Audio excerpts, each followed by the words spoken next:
So guys, this was an interesting moment of Kenneth Okonkwo delivering an unapologetic message to people like Oshiomole and other cabals in the Tinubu's government who have already started giving reasons as to why they are performing poorly. Kenneth Okonkwo is here to give them the response they deserve. So guys, it was an interesting moment on Channels Television. Take your time, watch this video to the end and see that Kenneth Okonkwo is already set for 2027. I mean, APC has no hiding place. Tinubu has no hiding place. People like Oshiomole, they all have no hiding place. Just take your time and watch this video and let me know your honest reaction in the comment section below. Just take a look. Finally, a word on the recent TV interview of Senator Comrade Adams Oshiomole, where he said here on Channels TV a few days ago that the economy the Tinubu administration inherited was a badly managed one. Observers have rightly reminded the comrade senator, that he said the same thing during the Buhari administration. Comrade, how long can we be making the same excuse over and again? So we have wasted time, and that is painful. It's the truth. That is why we must all do whatever it takes to hold the Tinubu administration responsible while it yet may, to fix things and fulfill those unmet expectations of the Nigerian people. With me, a notable Nigerian public intellectual, a politician, a lawyer, who was also the former presidential spokesperson of the Labour Party. I'd like to welcome back to Inside Sources, Barrister Kenneth Okonkwo. Barrister, welcome back to Inside Sources. It's my pleasure being here, and thank you, viewers, for joining us. The 2 year of the Tinubu administration. And it's going to be a conversation. Because, I have some views, and I understand that you also have some views. We share a few things, and then we disagree in a few things. So, I want us to start from your take on my take that 2 years is still good to do good. What's your response? Well, 2 years is the benefit of doubt that the voters in an election give to an incumbent. After 2 years, it becomes a legitimate situation to campaign for the next election and to determine whether that government has succeeded or failed.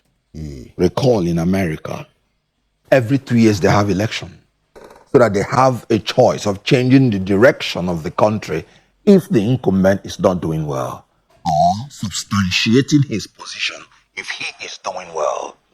Trump just came in. That's why you have midterm elections. Yeah. Because they know that the legislature is the seat of power in a democracy. Yeah. Because they have the pulse and they approve of all the appointments from the executive. So 2 years, what the incumbent has. After 2 years, they don't have any other. Okay. All right. Good way to any other hiding place. Good way to open. So I just wanted to say. Now, coming to Tinubu's own issue, let's talk about the basic things about government, which is the security and welfare of the people. I said what I said unapologetically because although they acknowledge technical glitch, use the same word. Just move on. Yeah. Very good. Now, the issue of security and welfare, which the Constitution said is the primary duty of government. Tinubu's government has worsened the security of this nation. Please don't take my words for it. Take the words of Governor Zulum. He said Boko Haram is resurging in the northeast because they have taken away the resources, military resources, meant to fight Boko Haram to the northwest. And now, within 24 hours, within 48 hours, more than 10 of our well-trained soldiers humiliated, killed, after he has won. So this is a government of the deaf and the dumb. A governor told you, look at what is happening. We need urgent response. None was given. Today, Boko Haram is one. The reinsurgency is manifesting in the northeast. Failure for him. Let's come to North Central. You saw what is happening in Plateau State. They killed the first 50-something persons. The governor of Plateau screamed. What did this government do? Nothing. Within 24 hours, 48 hours, they killed more people, going to 100. And you know what the media aide of the president said? Plateau governor, Go and mind your business. Go and take care of your people. You're not implementing shifting responsibility. The president was in Paris when those things were happening. He couldn't cut his visit short. This is plateau. And the governor, in tears, was telling his people that they would see what they would do. Whatever happened to the state police? When this president was a governor, all his successors were most vociferous on the issue of state police. And I mentioned Fashola, who has been saying it repeatedly, that you cannot give somebody responsibility without giving him authority to perform. These are his protégés. And I told them that tyrants don't always like to evolve power. That now that he's president, a man that can make the National Assembly to do the impossible within hours can no longer make them to amend the constitution to give us state police. Do you think that is... It is because he doesn't want it. As simple as that. Now, because he has said that it's going to be done. what are you? Is it when he wants to leave or in his second term? And NEC is going to be done. We're just saying 2 years. 50% of it. How many days did it take him to change the national anthem? How many days did it take him to change the tax reform? Well, that took quite They a while. begged him to even slow down in the tax reform. What did he say? He said, no. I don't want to listen. It will go on in the National Assembly. Who told you that if you wanted state police, you wouldn't have gotten it within 2 weeks? Okay. The point is well made. When Yaradua took ill and it nearly collapsed Nigeria, they amended the constitution within a month. Section 145, if I can remember. It takes will. Because he does not like that. That is why it is not done. People are dying for nothing. Because Nigerians know the solution. Let's move to Benue State. Still in the North Central. In Benue State, even a reverend father's prayer could not help him anymore. Because faith without work is dead being alone. His people are being massacred. And these places are the food basket of Nigeria. For you to know why we are becoming a basket case. When a government cannot protect the food areas of Nigeria, hunger and poverty ensue. They're pretending they're working. Working what?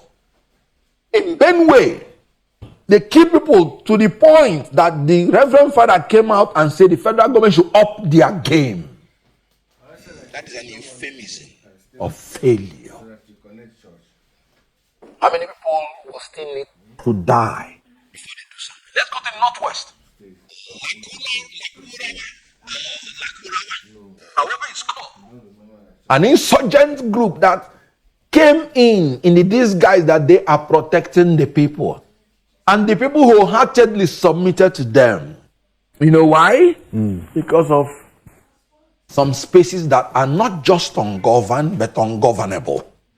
And the people submitted only to discover that they are foreign terrorists.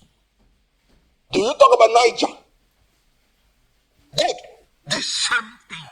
You saw how the governor of Niger State even descended to cutting the hair of Gaga people. Do we go to the southeast, southwest?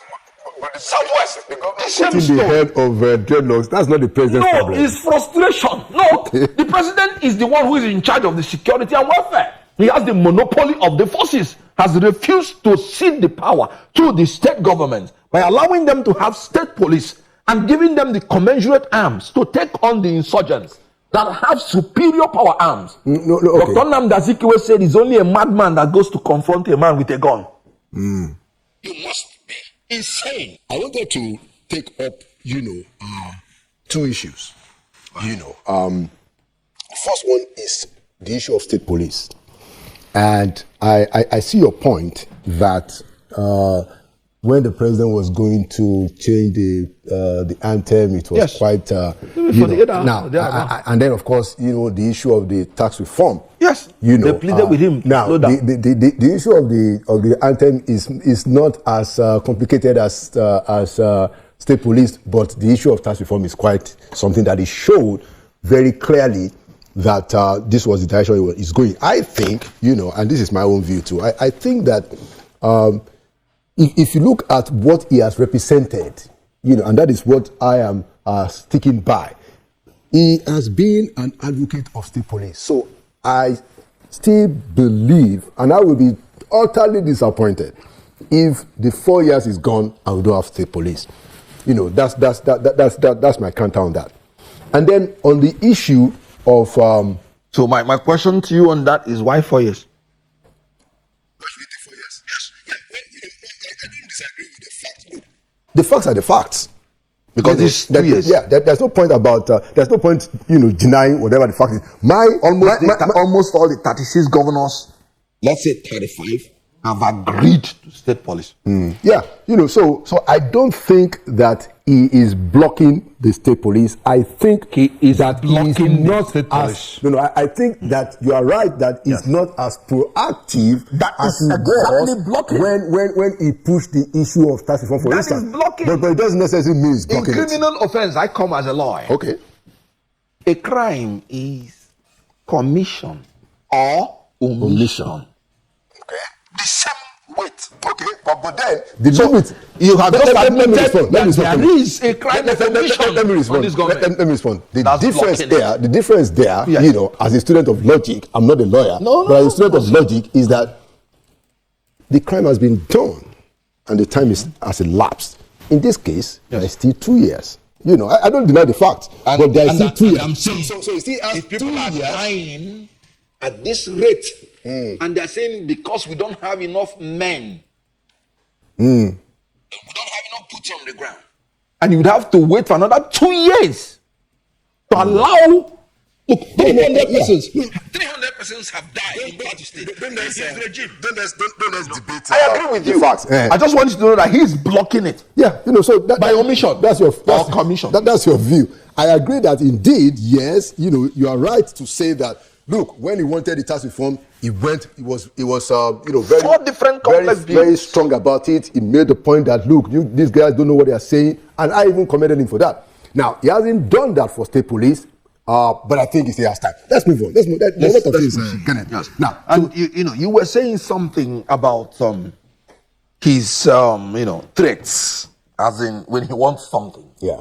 Good. I listened to the khaki-wearing politician who used to say he's fighting for the people.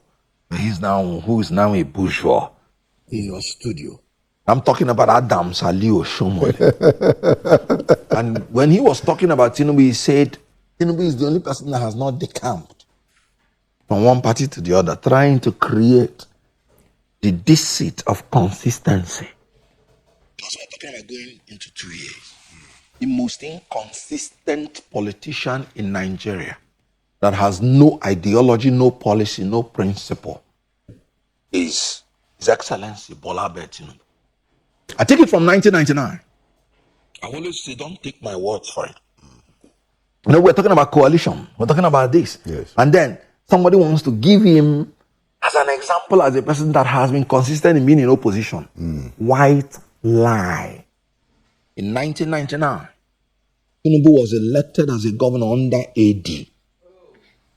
And his state is the most prominent state in Southwest.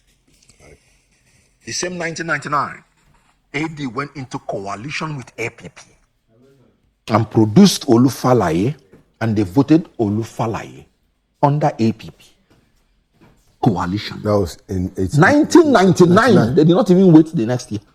In 2003, right.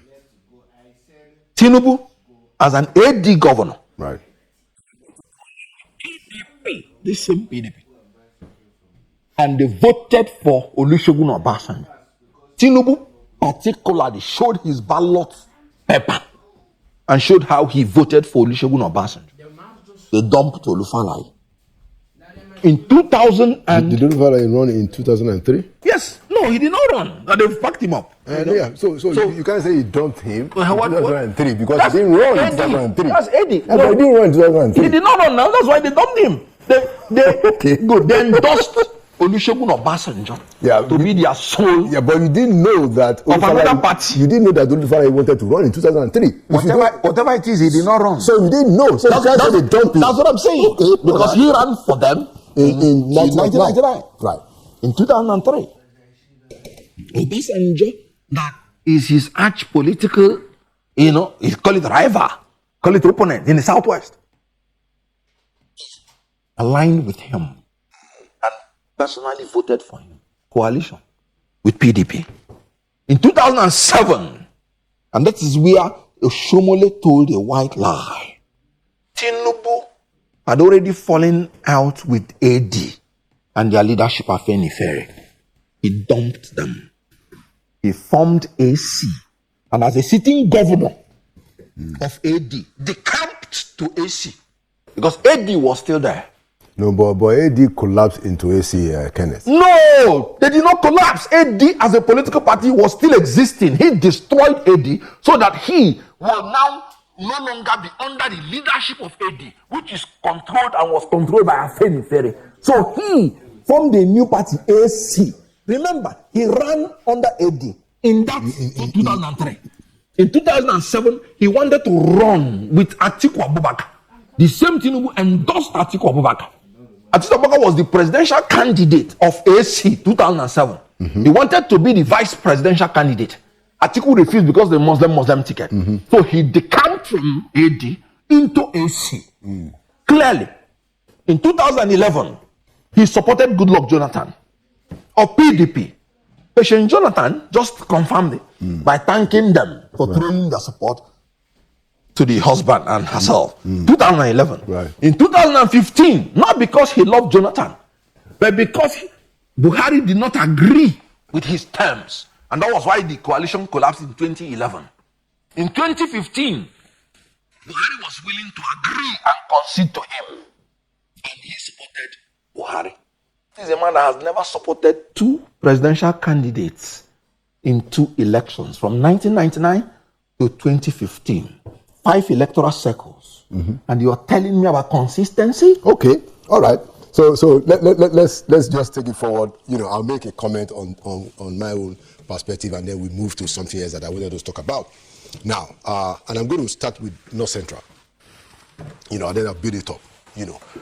Now, I personally think that what is happening in North Central, which is not new, is cumulative, is quite, for me, I find it very, very alarming. It's a very troubling situation.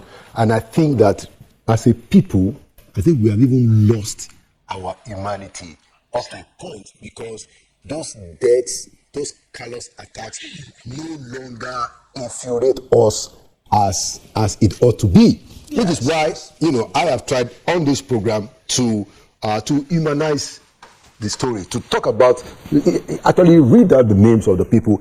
And I found the statement of the governor of Plateau State, Caleb Mutfwang. I find it quite courageous to say that this is a genocide that is going on. Very, very forthright. Now, but I am willing to concede that, yes, Tinubu is well in charge, but this problem started long ago.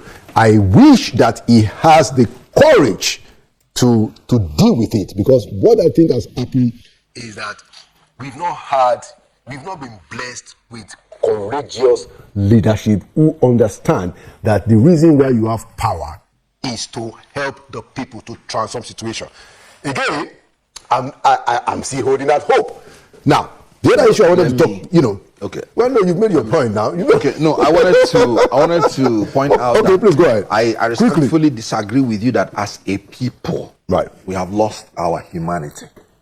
Nigerians are the most, as a matter of fact, Nigerians are the most I don't mean it. I don't mean it in a blanket sense. I understand. That's what I'm saying. Because when you say it, it will appear as if we are now condoning or trying to contain. No, we are helpless in the front of incompetent leaders.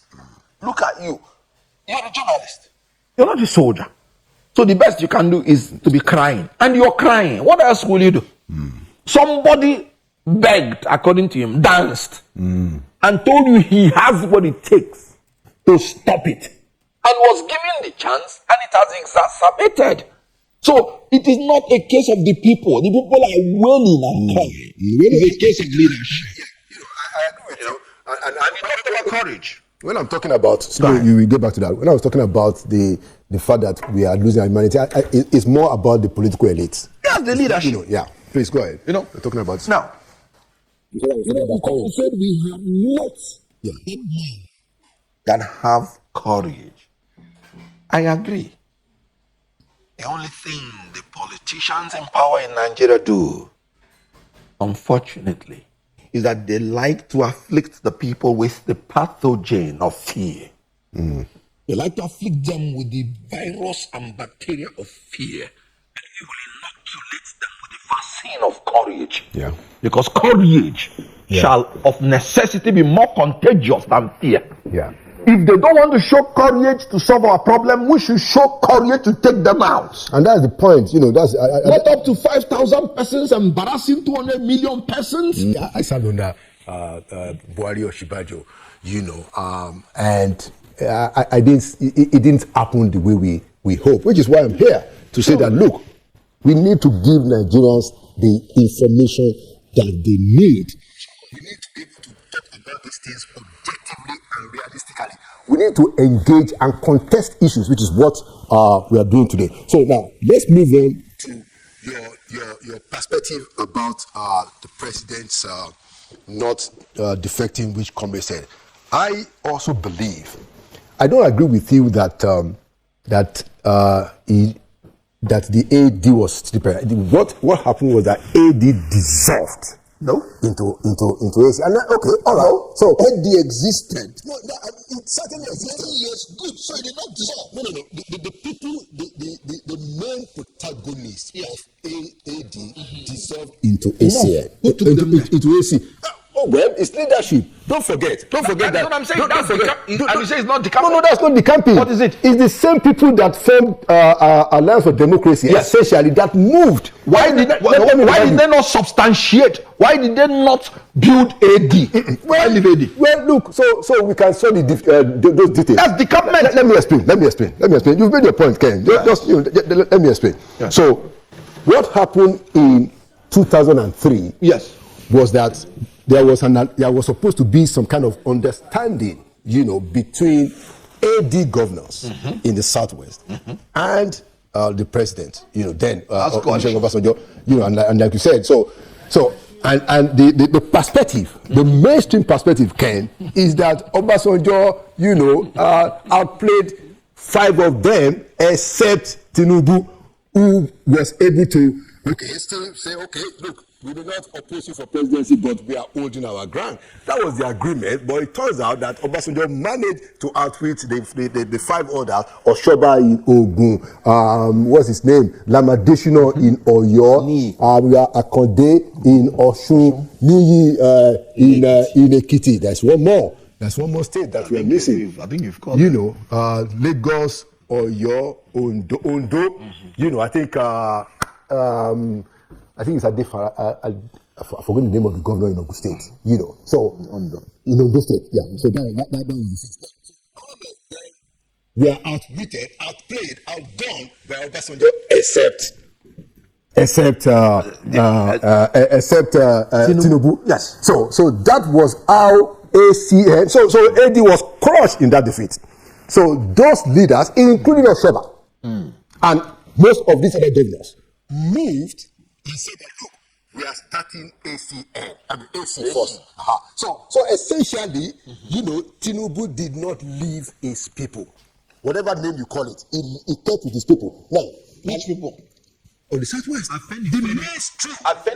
The mainstream. Yes, the mainstream of the politics. Afenifere is not a political organization. No, that's what I'm saying. Afenifere was the leader, political leader that formed AD. Afenifere is under Abraham Adesonya. Yes, he was the one. And that AD. Yes, I don't want us to get stuck. And that lost the election in 2003. So the leaders of the Southwest, the political leaders of the Southwest, felt it was time to have to change, to metamorphosize into AC. That's the way I read it. Okay, no. But we don't have to. You have to agree. Exactly. Now, so and since then, I will give, a lot of things that I too am not satisfied with this administration. There's no doubt about that, and I've said it publicly.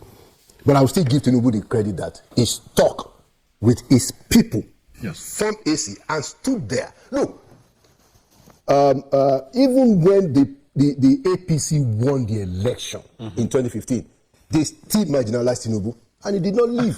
So these are different. No, but I know they must marginalize. And the reason I said this, I understand what you're saying. And the reason I made this point, and the reason I made this point, it's not to. I don't agree with you. Yeah, absolutely. But it's to just show that, look, these are issues of perspectives. Yes. So I will still say that somebody like him has a fairer record of sticking with his guns than many of the other political leaders. But hey, we disagree on that. No. Certainly. There is only one thing he's consistent about, and that his merciless quest for power and money. Okay, all right. Let's move on. And if you want me to give you facts, I'll give you facts. No. We are, I think because he put Fashola in power. Okay. They had problems.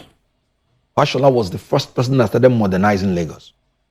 The issue was money. No, let's go. Good. Ambado was there. I was in APC. Because the people of his own hill will say that he set up the master plan. No, let's do waste time, because there are other things. There are other things to talk about. Okay, he's now president. Yeah, all the people that went with him into APC from Southwest, most of them are not there. Lai Mohammed, Babafemi, Aregoshola.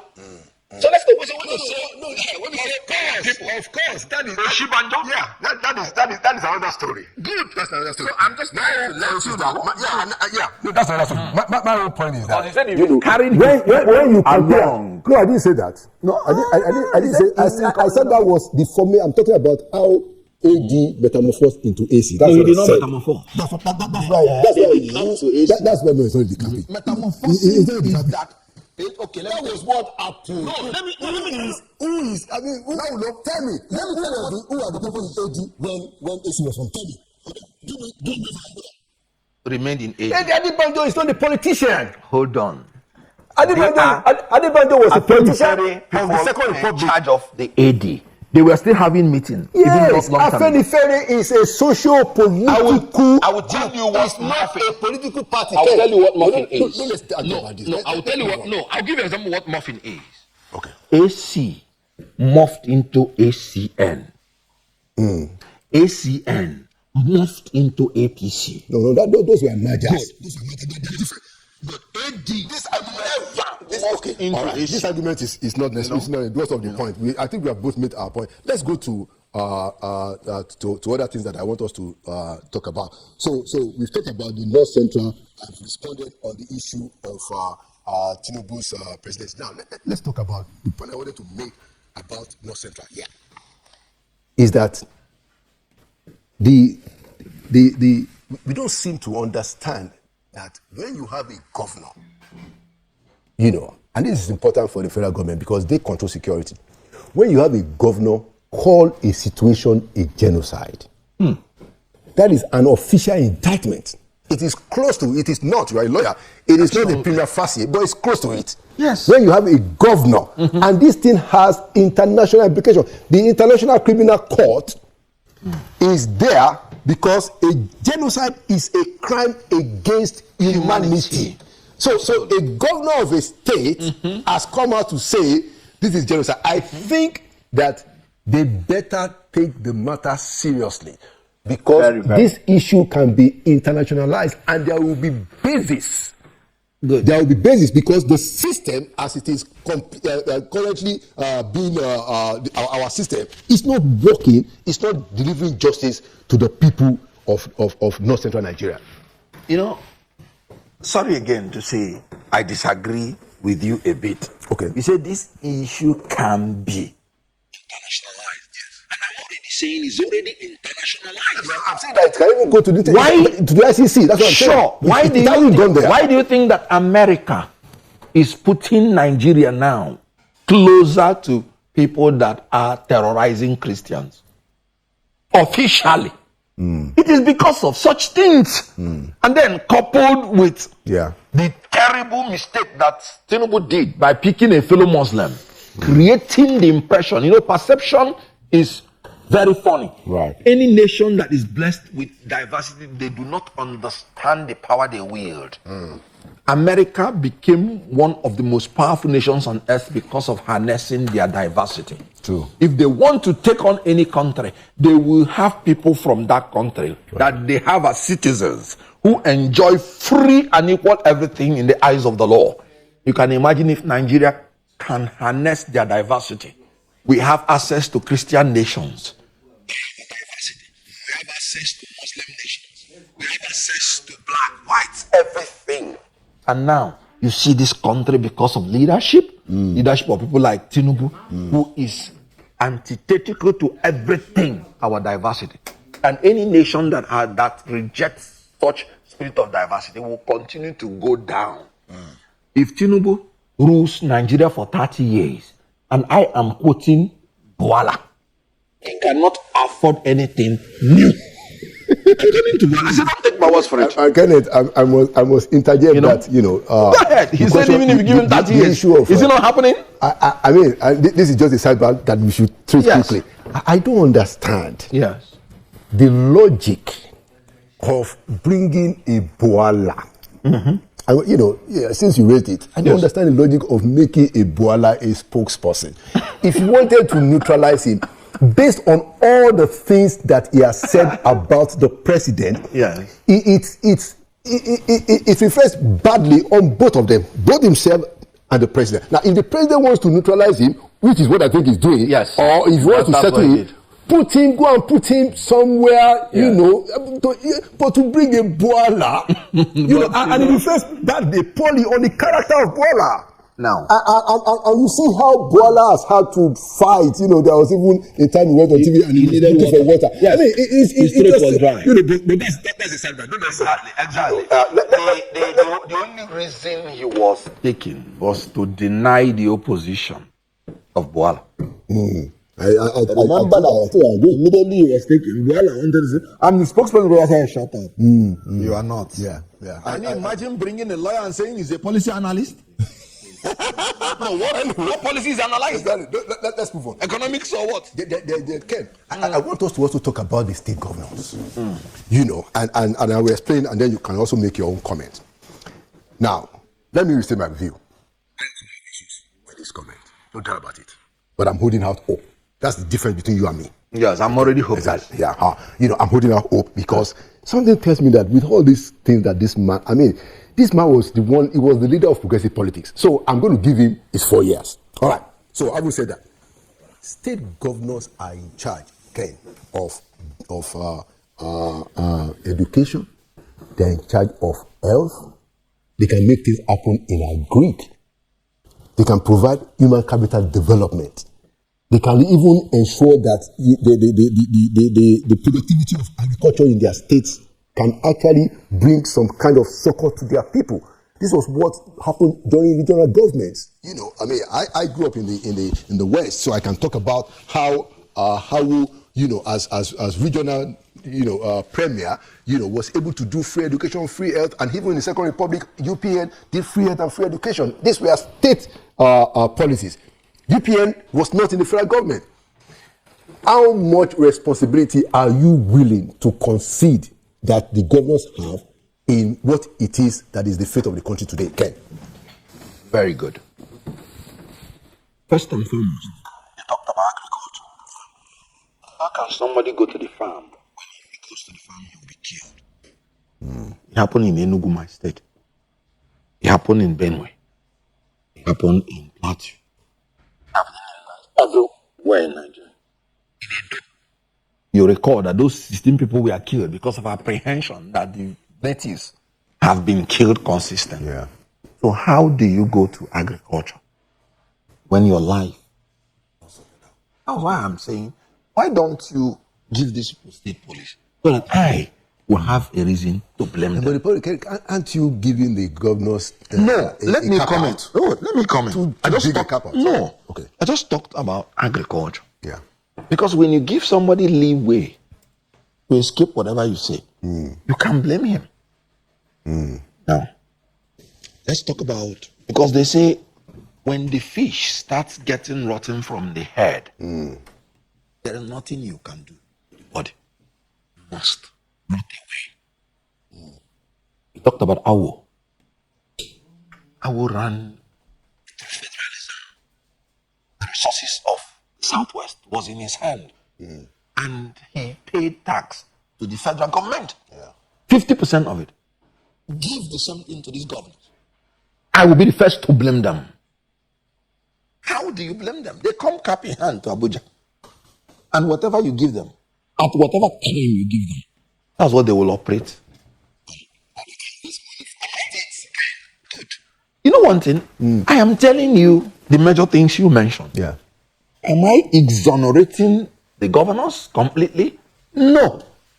But when you now have a governor a president that can remove a governor for no reason, it's absolutely unacceptable. I don't accept that too. Very good. So if this president now, that's why I say they are afflicting people with the pathogen of fear, with the disease of fear. Whatever they tell these governors down to do, why are they defecting?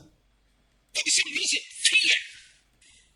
So I cannot heap blames on the governor, even though they share some.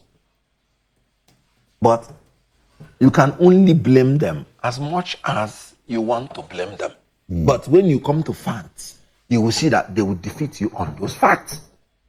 Fear is amongst them. People can go to the farm. Can you imagine the governor of Plateau State? He guaranteed his people, after that first attack, that they were going to do something. Within 48 hours, almost 100 persons were killed again. Yeah. So, if the governor now tells you, go, you will be safe, would you trust his words? Sit at home, or let me say southeast. At the initial stage, people wanted to say, go to hell. How can we feed our family? Until their cars are being burned, until they are being killed. So when you tell people to, no, come out, and they come out and they are killed, do you think they will obey your order? So the issue here is this.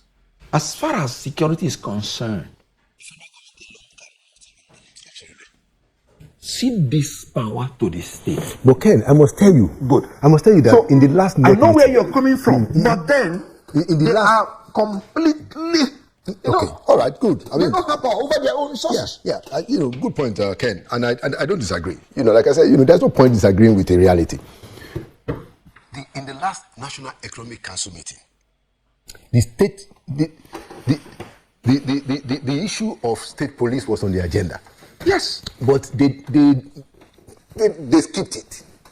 The governors are the 30s, there are probably about 40 members of NEC. The governors are 36. And they are not insisting on the urgency of state police. I agree with you already that it seems that the president is not pushing as much force as he pushed behind the issue of tax reform, behind state police, because when he saw that, he said, this is where I'm going. But what about the governors? Why are they not, Ken? Yes. Why shouldn't the governors be banging the table at every opportunity that we need state police and we need it now? Why not? If you ask me, I would say they are doing that. Just last week, I just told you that the whole northern governors, with the whole traditional leaders, they were all shouting state police. But they were in the NEC meeting. No. And they allowed the thing to be skipped. When you say NEC, Yes. good. They have their different forums, the governors' forums. And they are banging on it repeatedly. Okay. There may have been a reason.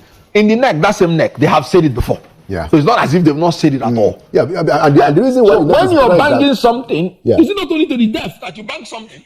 No, you are saying something repeatedly, it is not being done. Okay, can you imagine when Tinubu was a governor, when Fashola was a governor, there was no unanimity amongst the governors on state policy as at that time. Now that there is unanimity, you're still you're telling them, go and bring your report. Go and bring your summary. Go and bring. That's what the federal government is telling the governors. Are you Makinde came out and like, what do you mean? Go and bring summary or what? He said it publicly. So when you want to put roadblocks, you are putting roadblocks, and you have to agree that you're putting roadblocks. Absolutely, Ken. This is one area the federal government does not need to even consult the governors, except for the sake of consultation, so that they will support it. I agree, and this is one area where the federal government, and now speaking specifically about the president. Now, if the president finishes these 4 years and we don't have a state police, it will be so. I don't want to use it to be so shameful especially. You may say let's give him 8 years. You may say let's give him 8 years. No, I mean we're not at that point yet. I don't have 2 years to give him. I'm just saying that. Look, so if somebody wants to make a dramatic change, 2 years is enough. That's my argument, and I'm hoping. That's why I'm holding out hope. I don't disagree with the reality of what has happened in our country, Ken. I don't disagree, but I'm just saying that. Okay, look, this is your trajectory, and some of us are still hoping. That's what I'm saying. But agree with you. If this president had shown in other things that he was doing, and in his dealing with National Assembly, that he takes his time, I would have said even let me give him benefit of that. But in all other things he wanted in National Assembly, he got all. Within the time. Good point. Because of our time, one last question that I'd like you to also talk about. As part of the, constitutional amendment stuff, the Deputy Speaker of the House of Representatives put up a bill for rotational presidency. Yes. He's the Deputy Speaker. He put up a bill. But a few days ago, the thing was knocked and they couldn't even get a second reading. Yeah. Now, my view is that I think we need to have rotational presidency in the Constitution for the reason of this nation idea is still an idea. Yes. We need to have a situation where we can let everybody have a sense of belonging. To a reasonable extent, the main political parties have even subscribed to the idea of rotational presidency informally. So, defeating it on the floor of the House for the amendment, I think is a setback. What do you say? Last word as we conclude. Good. Let me first of all admit that I also subscribe to the issue of rotational presidency. But you see, I do not think it's practicable to have rotational presidency under a 2-term of the government. Okay. So we're going to have a problem. So it should be 1 term of 6 years. 6 years. And it should rotate between north and south. Yeah. Not within the 6 geopolitical zones. Okay. From the southeast, we have suffered injustice as a result of geopolitical zones. Yes. But it is because of our lack of strategy. When it comes to South, we are a majority tribe and we should be able to strategize. Making it rotate within 6 zones, no, is unwieldy. Okay. Because saying that a man in a generation will have only 1 chance to be president is unwieldy. Because if you make it 6 years and said it will go round 6 zones before it comes to another zone, what if the person we have in that section is the most qualified in a particular place? Yeah. Then will you now go to start begging people to present themselves to become president? That's what is going to happen if you say 6 geopolitical zones. Right. Because you will now be limited to Southwest. And remember, you have political parties. Then if people are not interested, time will come when people will not be as interested in politics as they are today. Right. When all the professions in Nigeria starts blossoming. Right. Now, so I support the issue of rotational, but I support them saying no, it can't go around the 6 geopolitical zones. Should be north and south. Good. So you have to amend the constitution for 1 term. Okay. That's the only way. 6 years. Yes, because if you don't do that, if a president becomes so incomparably bad like Tinubu, and then does only 1 term, are you now going to say no? He must finish the second term before. Yeah. So it has to be 1 term. Yeah. One thing again I want to talk before we end. Okay. Is to say that the failure of this government did not stop within the national boundaries. it also went into the international boundaries. For the first time since the formation of ECOWAS is split. Simply because of the incompetence of this government in handling change of power in other countries. In Buhari's regime, there were some unconstitutional change of power. Right. And they handled it so efficiently well. When there was a change of power in Niger Republic, the first thing this government said is that it was going to take them out within 7 days if they don't run out.